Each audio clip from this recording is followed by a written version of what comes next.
ኢትዮጵያ ሙስሊሞች በዚህ አስቸጋሪ ወቅት ከኢራን ወንድሞቻቸው ጎን እንዲቆሙ ጥሪ ቀረበ። ጋይስ በቅርቡ ጠቅላይ ሚኒስትር ዶክተር አብይ አህመድ የነበሩበት አየር ማረፊያ በዚህ ሰዓት መመታቱ እየተነገረ ይገኛል። አንም ብቅ ብላ አይ ኢራኖች እንኳን ደስ አለሽ አሉ።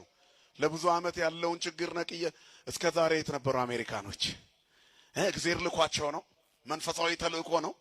ኢራን በርካታ የአሜሪካ የነዳጅ ጫኝ መርከቦችን መምታት እንደጀመረች እየተነገረ ይገኛል። ወቅት ከኢራን ወንድሞቻቸው ጎን እንዲቆሙ ጥሪ ቀረበ። ክርስቲያን ወገኖቻችን በዚህ ቪዲዮ ኮሜንት ላይ ገብቶ ማለት ነው አያችሁ እናንተ ኢራንን ስለምትደግፉ ነው እኛ እስራኤልን የምንደግፈው ብለው ሐሳባቸውን አቅርበው ዓለም በዚህ ሰዓት አንድ ሀገር የማድነቅ ግዴታ ውስጥ ገብቷል። 11 ሀያል ሀገራትን ቀጥ አድርጋ ያዘች። ጦርነቱን በይፋ አቀላቅላለሁ ሲሉ ኪም ጆንግ ኡን የመጨረሻ ማስጠንቀቂያ ሰጥተዋል። فمن شرح الله صدره للإسلام فهو على نور من ربه ጋይስ በቅርቡ ጠቅላይ ሚኒስትር ዶክተር አብይ አህመድ የነበሩበት አየር ማረፊያ በዚህ ሰዓት መመታቱ እየተነገረ ይገኛል። ጠቅላይ ሚኒስትር አብይ አህመድ በአዘርባጃን ጉብኝት አድርገው መመለሳቸው ይታወቃል። ታዲያ የአዘርባጃን አየር ማረፊያ በዚህ ሰዓት ላይ በኢራን ነው በተባለ ድሮን ተመቷል እየተባለ የሚገኝ ቢሆንም ኢራናውያንና የኢራን ከፍተኛ ባለስልጣናት ግን የኛ ድሮን አዘርባጃንን አልመታም ሲሉ ተከላክለዋል። እንደሚታወቀው በቅርቡ ቱርክ እንደዚሁም ደግሞ ሌሎች የአውሮፓና ሌሎች የኤሽያ አገራትም እንደዚሁ በድሮን እየተመቱ እንደሆነ ይታወቃል። ታዲያ ይሄንን ድሮን የተኮሰችው ወይም ደግሞ ይሄንን ድሮን የላከችው ኢራን ነች ብትባልም ኢራን ግን ይሄንን በፍጹም አላደረኩም እያለች ትገኛለች። ታዲያ እነዚህን የአውሮፓ ሀገራት በተለይ ደግሞ የኔቶ ሀገራትን ወደ ጦርነቱ ለመክተት ማን ነው እየተኮሰ ያለው የሚለው አነጋጋሪ ሆኗል። በዚህ ሰዓት በተሰማ መረጃ መሰረት የኢትዮጵያ ሙስሊሞች በዚህ አስቸጋሪ ወቅት ከኢራን ወንድሞቻቸው ጎን እንዲቆሙ ጥሪ ቀረበ። ሼክ ኢብራሂም ቱፋ ከኢራን ጎን መሆናቸው እንዲሁም በይፋ ገልጿል።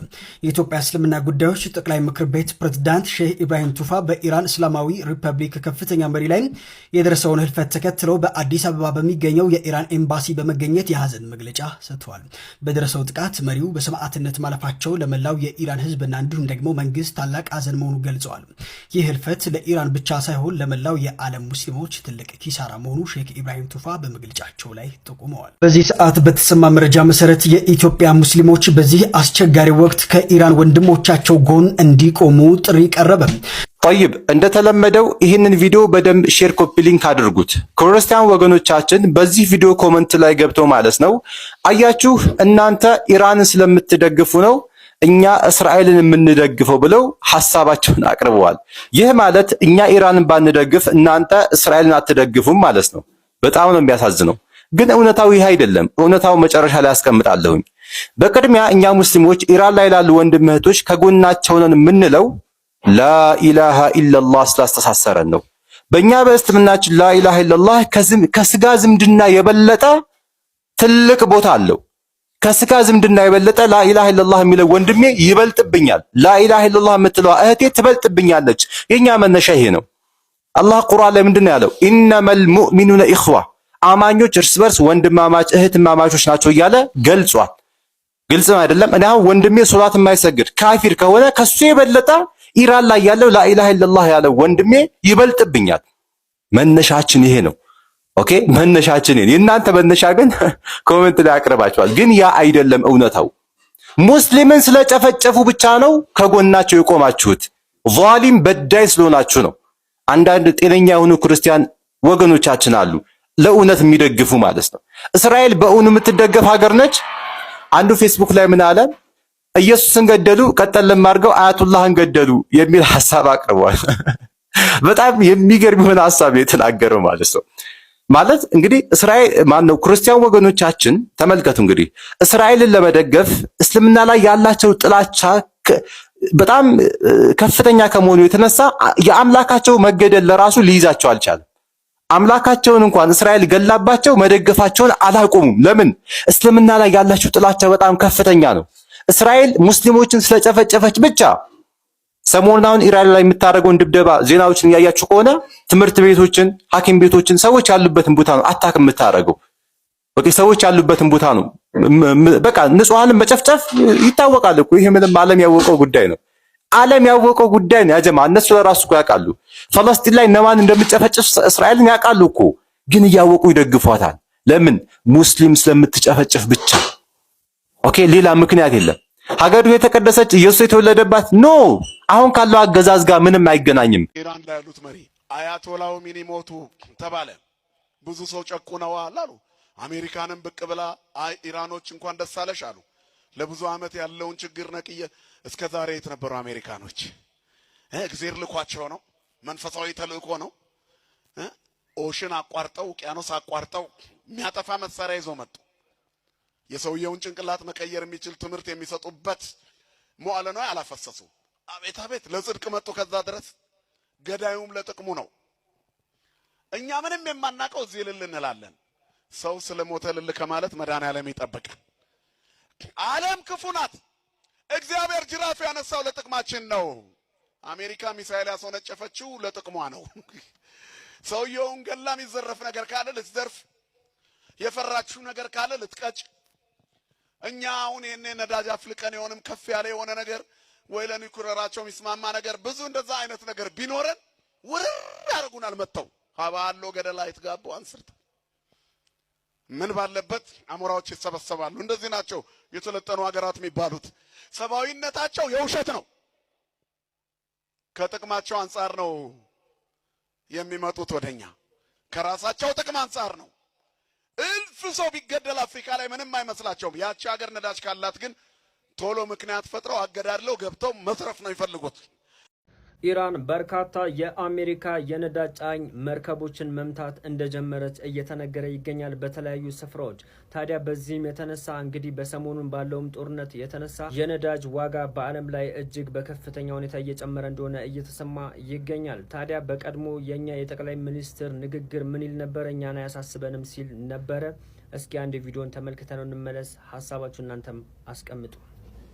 ነዳጅ ለአጠቃላይ የዋጋ ግሽበት ከ7 በመቶ በላይ ክብደት የሚሰጠው አይደለም። ለምን ቢባል 85 በመቶ የሚሆነው የኢትዮጵያ ሕዝብ በእግሩ ነው የሚኳትነው። ከነዳጅ ጋር ትስስር የለውም።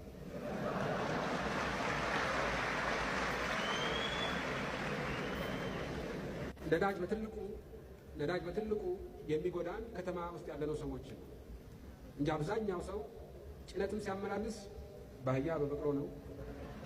ራሱም ሲጓዝ በአብዛኛው በእግሩ ነው። በዚህ ምክንያት ከነዳጅ ጋር ቀጥተኛ ተያያዥነት የለውም አብዛኛው የገጠር ህዝብ። 5ኛ ቀኑን ይዟል ይህ ጦርነት ከተጀመረ ማለት ነው። እንግዲህ ትናንትና ሌሊቱን የኢራን ቦምባርድመንቶች ወይ ደግሞ የኢራን ሚሳይሎች በመካከለኛው ምስራቅ ላይ ሲፈሱና ሲዘንቡ እንደነበረ መረጃዎች ወጡ የሚገኙት። ይህ የምትመለከቱት የኢራን ሚሳይል ዲብሪ ወይ ደግሞ የኢራን ሚሳይል ይሄ የተበተነው የክለስተር ዋር ሄዱ በባህሬን ሰማይ ላይ የተቀረጸ ነው። ይህ ደግሞ የምትመለከቱት ሶሪያ አካባቢ ወይ ደግሞ በሶሪያ ሰማይ ላይ እንትን የተቀረጸ ኢንተርሴፕሽን ነው። ይሄ ኢንተርሴፕት ይደረጋል። አሁን ቪዲዮ ሙሉ ባሳያችሁ ኢንተርሴፕት ይደረጋል። ይሄ ኤግዞ አትሞስፌሪክ ወይ ደግሞ ከኛ አትሞስፌር ውጪ የሆነ ኢንተርሴፕሽን የተካሄደውና በአሜሪካው ታድ በሚባለው THAAD ተርሚናል ሃይ አልቲቲዩድ ኤር ዲፌንስ በሚባለው በታድ ወር ደግሞ በSM3 በሚባለው ሚሳኤል እንደተመታ ነው እንግዲህ የተነገረለት የሚገኘው።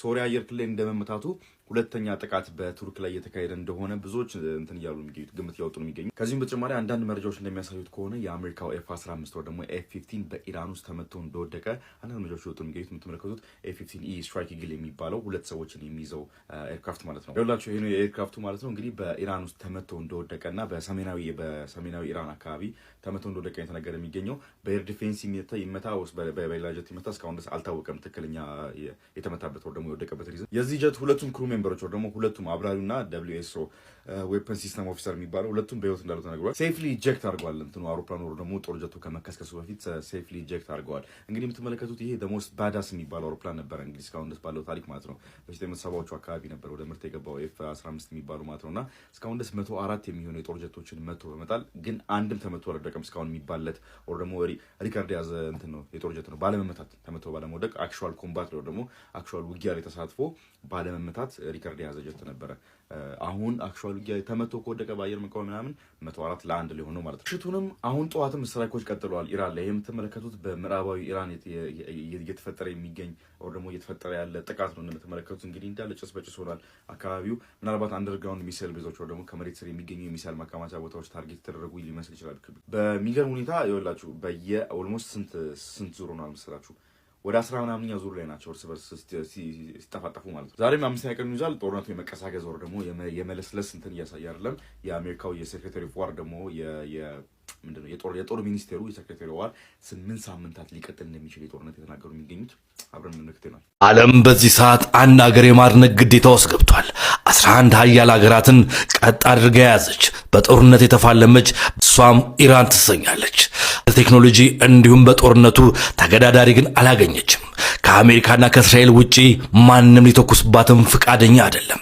በታሪኳ ለመጀመሪያ ጊዜም የሆርሙዝ ሰርጥን ዘግታለች። አንድም በርሜል ነዳጅ የጫነ መርከብ በዚህ ቢያልፍ ውርድ ከራሴ የሚል ትዕዛዝም ቀጠን ያለ አስተላልፋለች። አረብ ሀገራት ለወትሮ አብረዋት ነበሩ። ላይ ግን ኢራን ፊቷን አዙራባቸው ድሮን እየዳከች ሚሳኤሎችን እያስወነጨፈች ብትመታቸው እነሱ ከመከላከል ውጪ ሌላ ምንም አማራጭ የላቸውም። ለመተኮስ ፍቃደኛ አልሆኑም። ምክንያቱ ደግሞ እያንዳንዱ የሚያመርቱት ዘይትና ነዳጅ በእሷ ቁጥጥር ስር ባለ ሆርሙዝ ሰርጥ ውስጥ ስለሚያልፍ ብቻ አይደለም። ኢራን ለአረብ ሀገራት ታሪካዊ ጠላት ለሆነችው እስራኤል ትክክለኛና ወሳኝ ሀገር ቅጣት ትሰጣለች ተብሎ የሚታሰብ ነች። ታዲያ በዚህም አለበዛ እስራኤልን ከሚያስጨንቁ ሀገራት የኢራን ድጋፍ ቀጥተኛ አለበት። ሚሊሻ በማደራጀት ቴክኖሎጂ እንዲሁም በጦር ኃይል የተደራጀን ድጋፍ በማድረግ ለአረብ ሀገራት ከየመን ጨምሮ በውስጥ አዋቂነት ድጋፍ እንደምታደርግም ይታወቃል። ታዲያ አሁን ፊት አዙራባቸው እነሱም ብደበድብም እነሱ ምላሻቸው ግን ሆድ ይፍጀው ነው። ከዚህ ቀደም በንጉሳዊ ዘመን ከ1979 በፊት ከአሜሪካ ጋር ወዳጅ ነበረች። አሁን ደግሞ ታሪካዊ ጠላት። ምክንያቱ ደግሞ 1979 ላይ ሙስሊም አመራር ኢራንን ስለተቆጣጠረና አሁን ላይ ከአሜሪካ ጋር ያላቸው አመለካከትና አስተሳሰብ እጅግ በጣም ለየት ያለ ስለሆነ ነው። እዛም 8 ዓመት ሙሉ ኢራንና ኢራቅ ጦርነት ሲያካሂዱ አሜሪካ ኢራንን ደግፋ ደማቸውን ስታፈስ የነበረችው እዚህ ደርሶ አሜሪካ ኢራቅ ላይ ስትቀየርም ይሁን ይበልሽ ብላ ስር የሰደደ ታሪካዊ ለውጥን አድርጋ ጂኦፖለቲክሱን መቆጣጠር ይቻለችው። ቻይና፣ ራሽያ እና ሰሜን ኮሪያ እባክሽ ስማችንን ጥሪ እያሉ የሚጠባበቁ ይመስላሉ። አግዙኝ እስክትል ሶስተኛ የዓለም ጦርነት ይመጣ የሚያስብለውን እርምጃ ለመውሰድም ዝግጁ ናቸው። ታዲያ የኢራን ጥንካሬ እነዚህ ሀገራት ላይ ጦር መምዘዟ እናንተ በምን ትመለከቱታላችሁ? የእሷ ጥንካሬ ወይስ ከሁሉም ጋር መባላቷ እንደ ቀሽምነት ይቆጠርባት ይሆን? ይህ የሚኖር ሕይወት ነው። ሰላም። ጦርነቱን በይፋ አቀላቀላለሁ ሲሉ ኪም ጆንግ ኡን የመጨረሻ ማስጠንቀቂያ ሰጥተዋል። ኪም በንግግራቸው አንድም የሰሜን ኮሪያ ዜጋ ቢነካ ጦርነቱን እቀላቀላለሁ ሲሉ ተደምጧል። የሀገሪቱ መሪ ኪም ጆንግ ኡን በመካከለኛው ምስራቅ እየተካሄደ ባለው ጦርነት ጣልቃ ለመግባት የሚያስችል እጅግ አደገኛና ጠንከር ያለ ማስጠንቀቂያም ሰጥተዋል። መሪው በይፋዊ መግለጫቸው እንዳስታወቁት በኢራን ምድር የሚገኙ የሰሜን ኮሪያ ዜጎች ደህንነት ላይ ምንም አይነት ድርድር እንደማያደርጉና አንድም የሀገሬ ዜጋ ላይ ጉዳት ከደረሰ ሰሜን ኮሪያ ያለምንም ማመንታትና ቅድመ ሁኔታ ወደ ጦርነት ትገባለች ሲሉ ዓለምን ያስደነገጠ ዛቻ ሰንዝረዋል። እናንተስ በዚህ ጉዳይ ምን ትላላችሁ? እስኪ ሀሳባችሁን አጋሩኝ። በዚሁ አጋጣሚ አዳዲስ ወቅታዊ መረጃዎች ለማግኘት የፕላስ ምልክቷን እየነካችሁ ፎሎ በማድረግ ቤተሰብ መሆናችሁ አዘንጉ።